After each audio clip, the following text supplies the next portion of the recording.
ልጆችዬ አሁን ደግሞ ሰዓቱ እንቆተረት ወደ እናንተ የምናቀርብበት ነው። በእንቆተረት ዝግጅታችን እንቆቅልሽ፣ ተረት እንዲሁም እናንተ ልጆች እያዝናኑ ያስተምራሉ ያልናቸውን የተለያዩ ታሪኮችን ወደ እናንተ የምናደርስበት ነው። ልጆችዬ በዛሬ የተረት ዝግጅታችንን ፋኖስና ብርጭቆ የተሰኘ ታሪክ ወደ እናንተ የምናቀርብላችሁና ልጆችዬ አንድ የፋኖስ መብራት በስራው የኮራ እንዲህ ሲል ተጣላ ከብርጭቆ ጋራ። የፋኖስና የብርጭቆን ታሪክ ተከታትለን እንመለስ። ሰላም ልጆች እንዴት ናችሁ? ሰላም ናችሁ? እኔ አባባ ሽማግሌው እባላለሁ። ዛሬ ወደ እናንተ የመጣሁት ቆንጆ ግጥም ላቀርብላችሁ። ግጥም ትወዳላችሁ ጎበዞች? ስለዚህ ዶክተር ከበደ ሚካኤል ከዚህ በፊት ከጻፏቸው ግጥሞች መካከል አንዱን ወደ እናንተ ላቀርብላችሁ ነው። ለመሆኑ ፋኖስ ታውቃላችሁ?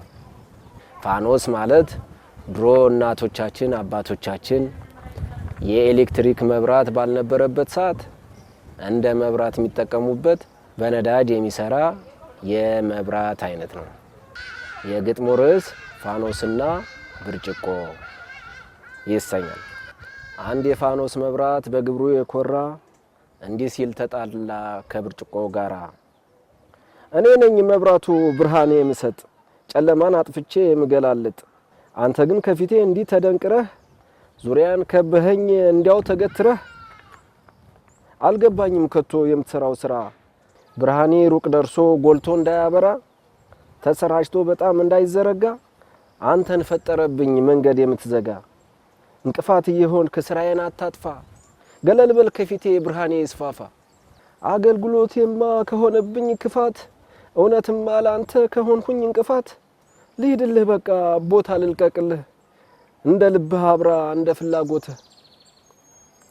ብርጭቆው ተናግሮ ሲለቅለት ቦታ ከጎን የነፈሰው የነፋስ ሽውታ መጣና መብራቱን አጠፋው ባንዳፍታ። አጭር የሆነ ተመልካችነቱ መለየት አቅቶት ጥቅሙን ከጉዳቱ ወቁኝ ወቁኝ እያለ ሲነሳ ሰውም እንዲሁ ነው ያመጣል አበሳ። ልጆችዬ ወደዳችሁት? መልካም። ከግጥሙስ ምን ተረዳችሁ? ግጥሙ ያስተላለፈው መልእክት ሁሉም ሰው በራሱ ስራ ብቻ መኩራት የለበትም። እሱ የሰራው ስራ ውጤታማ ቢሆንም የሌሎች ድጋፍ እንዳለበት መማር ማወቅ አለበት።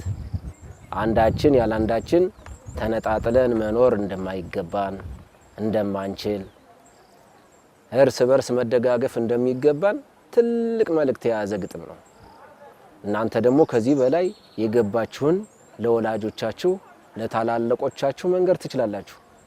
መልካም በሉ እንግዲህ በሌላ ጊዜ ሌላ ግጥም ሌላ ተረት ይጀላችሁ እስከመጣ ድረስ ደህና ሁኑ፣ ሰላም ሁኑ፣ ቻው።